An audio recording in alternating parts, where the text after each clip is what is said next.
ये है संस्कारशाला, ये है संस्कारशाला। इस कार्यक्रम के पुण्यार्चक हैं नेमचंद जैन, सौरभ जैन एवं समस्त परिवार, नई दिल्ली। श्रीमती स्नेहलता शाह, डॉक्टर सुहास, डॉक्टर मोनिका शाह, कुमारी राधिका शाह एवं पुष्पा देवी जैन, धर्मपत्नी पुष्प कुमार जैन, विकास जैन, जया जैन, ऋषभ जैन, प्रियांशी जैन, इम्फाल, मणिपुर एवं जबलपुर से गुप्तदान। जय जिनेन्द्र नमो अरिहन्ताणम्,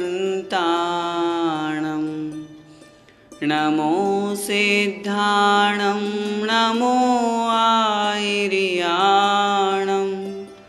नमो वज्रायाणं, नमो लोये सव्साहूणं।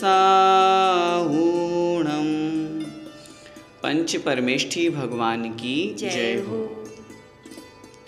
संस्कारशाला में हम सभी बहुत अच्छे संस्कार की बातें सीख रहे हैं। जैन धर्म का बेसिक सिद्धांत अभी हम जो पढ़ रहे हैं, अभी हम किसी ग्रंथ का आश्रय नहीं ले रहे, लेकिन फिर भी हम आगे जो छह डाला, द्रव्य संग्रह आदि बड़े ग्रंथ पढ़ेंगे, उनको समझने के लिए जो छोटी छोटी चीज़ें हैं लेकिन बहुत महत्वपूर्ण हैं, उन विषयों को हम समझ रहे हैं। पिछली कक्षाओं में हमने सच्चे देवशास्त्र गुरु को भी समझा, तीर्थंकरों के बारे में समझा, किस तरह से हम कषाय और पाप करके संसार में दुखी होते हैं उसके बारे में हमने समझा। पिछली कक्षा में हमने रक्षाबंधन पर्व के बारे में समझा था। आज की इस कक्षा में हम एक महत्वपूर्ण विषय पर चर्चा करेंगे जिसका नाम है तत्व। हम जब कभी भी सम्यक दर्शन की बात करते हैं कि हम मिथ्यात्व से दूर हों और सम्यक्त्व को प्राप्त करें, तो सम्यक दर्शन प्राप्त करने के लिए तत्वों के ऊपर श्रद्धा करने की बात की जाती है। अब जब तत्वों पे श्रद्धा मतलब विश्वास की बात करेंगे, तो तत्व किसे कहते हैं, ये कितने होते हैं, इनके ऊपर कैसा श्रद्धा करना चाहिए, हम कैसा मानते हैं, इन सब बातों को जानना जरूरी है। इसलिए आज की इस कक्षा में हम इसी तत्व के विषय पर चर्चा करते हैं। सबसे पहले तो हम यह समझें तत्व किसे कहते हैं। तत्व शब्द, तत्व का मतलब होता है वह वस्तु, उसका जो त्व मतलब भाव, स्वभाव होता है, उसे कहते हैं तत्व। हम कैसे समझें, जिसके जानने पर अथवा श्रद्धान करने पर आत्मा का हित होता है, आत्मा का कल्याण होता है, उसे कहते हैं तत्व।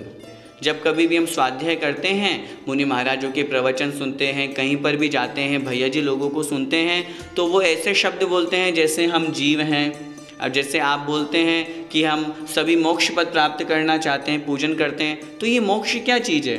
तो इन सब बातों को हम इस कक्षा में समझेंगे। तो सबसे पहले तत्व की परिभाषा हमने समझी, जिसको जानने से, श्रद्धान करने से हमारी आत्मा का कल्याण होता है, उसे कहते हैं तत्व। ये तत्व कितने होते हैं, तत्व 7 होते हैं। जीव, अजीव, आश्रव, बंध, संवर, निर्जरा और मोक्ष, ये 7 तत्व कहे गए हैं। आइए इन्हीं के बारे में हम एक एक करके जानकारी लेते हैं। भैया जी, जो आपने 7 तत्व बताए हैं, उसमें से जीव तत्व किसे कहते हैं? जीव तत्व जिसमें जानने देखने की शक्ति होती है। पहले हमने एक बार चर्चा की थी, जहाँ पर हमने समझा था जिसमें ज्ञान दर्शन चेतना पाई जाती है, उसे कहते हैं जीव। जानने देखने की शक्ति, जो सुख दुख का अनुभव कर सकता है, इन सब का जिसे ज्ञान होता है, ये सब जहाँ जिसमें ये पाए जाते हैं, वह कहलाता है जीव। हम सभी सुख दुख का अनुभव करते हैं कि नहीं करते? करते हैं। हम जानने देखने की शक्ति रखते हैं कि नहीं? रखते हैं। इसलिए हम जीव कहलाते हैं। जिसमें ऐसी शक्ति पाई जाए, जैसे चींटी है, उसको कष्ट होता है तो उसे अनुभव होता है कि नहीं होता? एक पेड़ है, यदि कोई उसे काटता है तो उसे अनुभव होता है। तो जिसमें प्राण पाए जाते हैं, जो जीता है, जो जीता था और आगे जीवेगा, जो सुख दुख का अनुभव करता है, और सबसे महत्वपूर्ण बात, जिसमें चेतना पाई जाती है, वह जीव कहलाता है।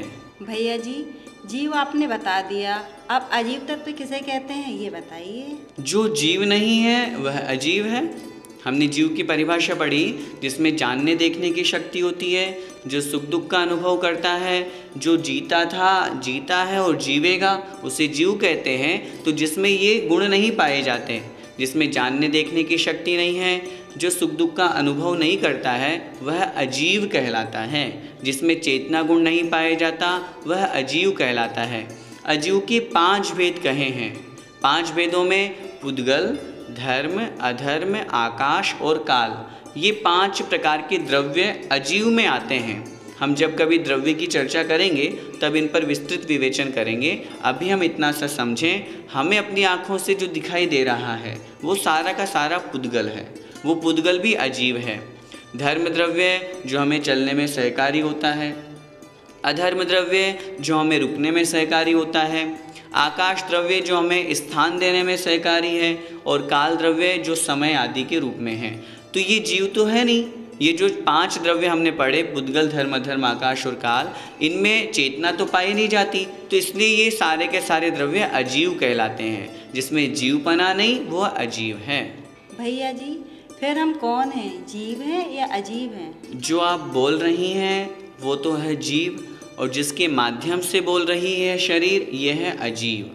हमने अभी क्या समझा? जो हमें दिख रहा है, आँखों से दिखाई देने वाला सब अजीव है। क्यों? क्योंकि जीव हमें दिखाई नहीं देता, जीव हमें दिख नहीं सकता। जीव तो जो केवल ज्ञानी है उन्हीं को दिखता है, क्योंकि ये जीव अमूर्तिक भी है और मूर्तिक भी है। रूप रस गंध वर्ण से रहित है, शुद्ध आत्मस्वरूप को प्राप्त है। जिसके साथ में कर्म नहीं लगे हुए हैं वह अमूर्तिक आत्मा है। एक पर्याय नहीं है, दोनों आपस में मिक्सअप है। इस मिली जुली अवस्था में यह जो हमारा शरीर है यह पुद्गल है। जब शरीर में से आत्मा निकल जाती है तो जो निकला वह कहलाया जीव। तो अभी क्या है? अभी दोनों की मिली जुली पर्याय है। भैया जी, आश्रव तत्व किसे कहते हैं? आश्रव तत्व, जब जीव, जिसकी अभी हमने चर्चा की, जब वह जीव राग द्वेष रूप विकारी भाव करता है, उन भावों को निमित्त प्राप्त करके जब मन वचन काया में चंचलता होती है, वह कोई विचार कर रहा है, वह कोई क्रिया कर रहा है, उस निमित्त से जो कर्म आते हैं, जो कर्म आ रहे हैं आत्मा के साथ में, आत्मा के पास में, उन कर्मों के आने के द्वार को आश्रव कहते हैं। कर्म जो आए, आकर के आत्मा के साथ में मिल गए, वो तो कहलाएगा बंध, जिसकी आगे हम चर्चा करेंगे। लेकिन जो कर्मों का आने का द्वार है, जिसके निमित्त से वो कर्म आ रहे हैं, वह कहलाता है आश्रव। यह आश्रव जीव के साथ में प्रति समय है। किस कारण से कर्म का आश्रव होता है? राग द्वेष रूप विकारी भावों से, मोह के कारण से, कषाय के कारण से और योग के कारण से। इन निमित्तों से कर्म आते हैं और वह आश्रव कहलाता है। जब जब जीव राग द्वेष करता है, जब जब वह मोह रूप परिणाम करता है, कषाय रूप परिणाम करता है, मन वचन काया में चंचलता होती है और कर्मों का आश्रव होता है, तो हमारे प्रति समय कर्मों का आश्रव होता ही रहता है।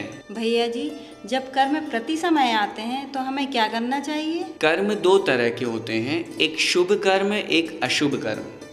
वैसे तो कर्म है, संसार में भटकाने वाले हैं, लेकिन फिर भी उनमें से जो अशुभ कर्म हैं वे पाप के निमित्त से आते हैं और हमें पाप रूप फल प्रदान करते हैं। जो शुभ कर्म हैं वे धार्मिक क्रियाओं के निमित्त से, शुभ योग से, मन वचन काया शुभ हुआ तो अच्छा कार्य हमने किया। आप संस्कारशाला सुन रहे हैं, अच्छा कार्य कर रहे हैं, तो कर्म बंध तो होगा, कर्म तो आएंगे, लेकिन शुभ कर्म आएंगे, और जब उन कर्मों का फल हमें मिलेगा तो हमें पुण्य रूप फल की प्राप्ति होगी। तो हम क्या करें? हम सबसे पहले तो यह प्रयास करें कि हम अशुभ कर्मों से बचें। जब मुनि अवस्था को प्राप्त हो जाएंगे, शुद्धोपयोग में लीन हो जाएंगे, तब ये शुभ कर्म भी छूट जाएंगे और वे मुनि महाराज सिर्फ अपने आत्मा में लीन होकर के शुद्ध भावों के साथ में अपने शुद्ध भावों को ही करते हैं। तो इस प्रकार हम तो अभी मुनि बने नहीं हैं, शुद्धोपयोग अभी हमारे पास में हो नहीं सकता, तो हम अशुभ कर्म से बचें और शुभ कर्म को करें। भैया जी, आश्रव तत्व के बाद में जो बंध तत्व है, बंध तत्व किसे कहते हैं? आश्रव में जो कर्म आए, जैसे अभी हमने आश्रव में समझा ना, कर्मों का आना आश्रव कहलाता है। वे जो कर्म आए और आकर के आत्मा के साथ में एक में एक संबंध को प्राप्त हो गए, वह कहलाता है बंध। कैसे बंधते हैं वो? जैसे दूध और पानी आपस में मिक्सअप हो जाता है, मिल जाता है। दूध में पानी मिल गया तो क्या पानी दिखता है?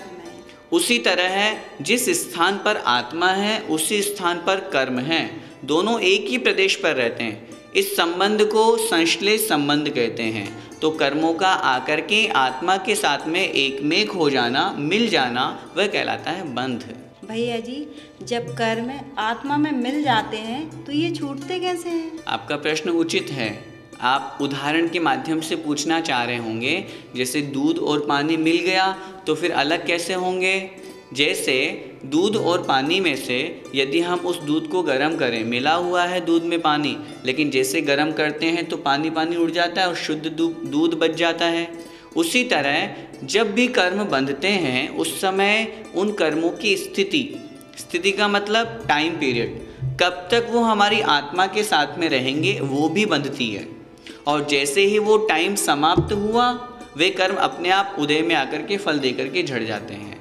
तो जब बंधे तो एकमेक हो गए, जब उनका समय आया, समापन का समय आया, क्षय होने का समय आया, वो निर्जरा को प्राप्त होकर के झड़ जाते हैं। भैया जी, संवर तत्व किसे कहते हैं? जो अभी हमने आश्रव और बंध पढ़ा, कर्मों का आना और आकर के आत्मा के साथ में मिल जाना, यह बंध है।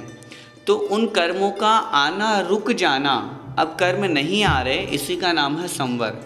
जिन निमित्तों से कर्म आ रहे थे उन निमित्तों को हमने हटा दिया। जैसे माना कि मिथ्यात्व के कारण से कर्म आ रहे थे, अब हमने मिथ्यात्व को हटा दिया, हम सम्यक दृष्टि बन गए। तो जो मिथ्यात्व के निमित्त से कर्म आ रहे थे, अब उन कर्मों का आना नहीं होगा। जैसे तपस्या करते हैं तो तपस्या करने से जो कर्म हमारे आ रहे थे उन कर्मों को हमने हटा दिया तो वे कर्म नहीं आएंगे।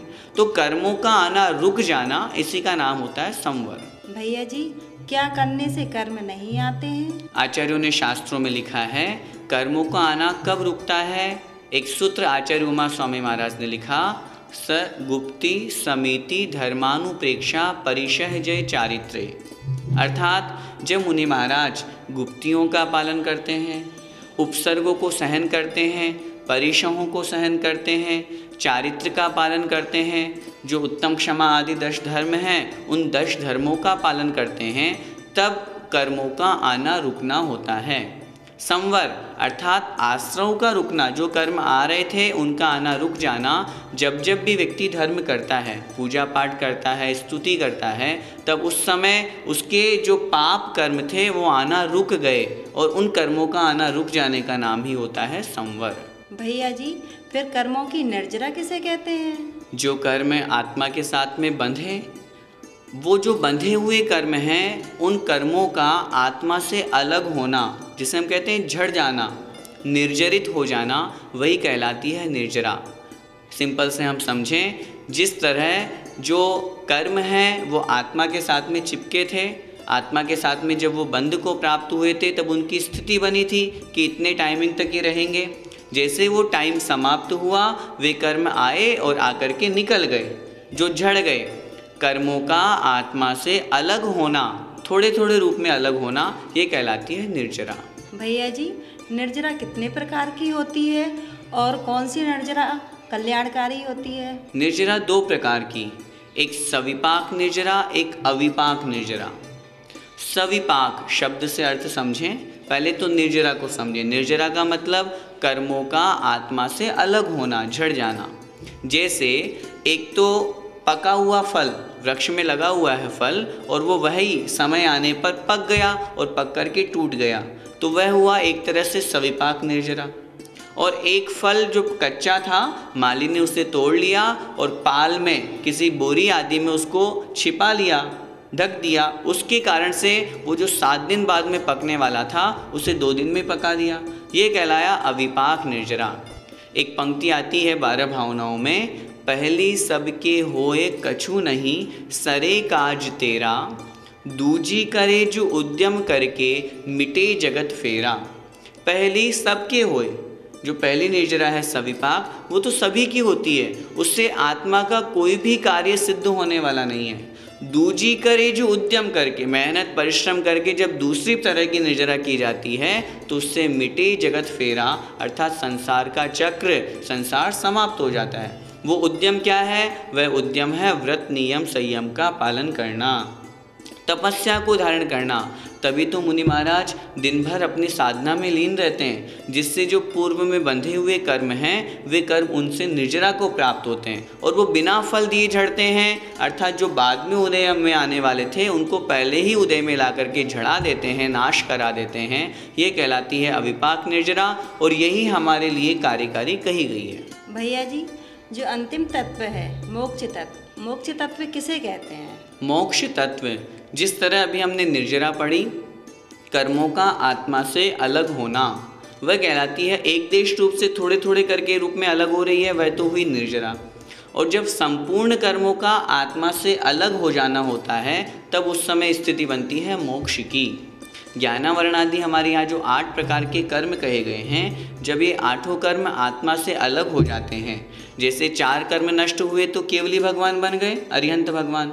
अब जब यही 4 कर्म के अलावा जो शेष 4 अघातीय कर्म हैं, जब वो भी समाप्त हो जाते हैं तो जीव शुद्ध बन जाता है, सिद्ध अवस्था को प्राप्त कर लेता है। 8 कर्मों का आत्मा से अलग होना, पूर्णतया आत्मा का शुद्ध हो जाना, ये कहलाता है मोक्ष। भैया जी, क्या हम भी मोक्ष प्राप्त कर सकते हैं? देखो दीदी, आप हो स्त्री पर्याय में। हमारे जैन दर्शन में जब तक नग्नत्व नहीं आता, दिगंबरत्व नहीं आता, तब तक मोक्ष मार्ग प्रारंभ भी नहीं होता। अगर मोक्ष मार्ग में लगना है तो दिगंबर रूप पुरुष पर्याय धारण करनी पड़ेगी। जब तक आप स्त्री पर्याय में हो तब तक तो मोक्ष संभव नहीं। व्रतों को धारण करें, प्रतिमाओं को धारण करें, और इस स्त्री पर्याय की उत्कृष्ट अवस्था है आरिका पद। उस आरिका पद को धारण करने का मन में भाव रखें। यदि आप ऐसा भाव रखेंगी तो आपकी स्त्री पर्याय छूटेगी, आप पुरुष पर्याय को या देव बनेंगी और फिर मनुष्य पर्याय में आकर के पुरुष पर्याय को धारण करेंगी और फिर उस समय मुनि बने और मुनि बन करके अपनी आत्मा का कल्याण करेंगे, साधना करेंगे, तो निश्चित रूप से आपको भी मोक्ष हो सकता है, लेकिन वर्तमान में संभव नहीं। भैया जी, अब इन 7 तत्वों को उदाहरण सहित समझा दीजिए।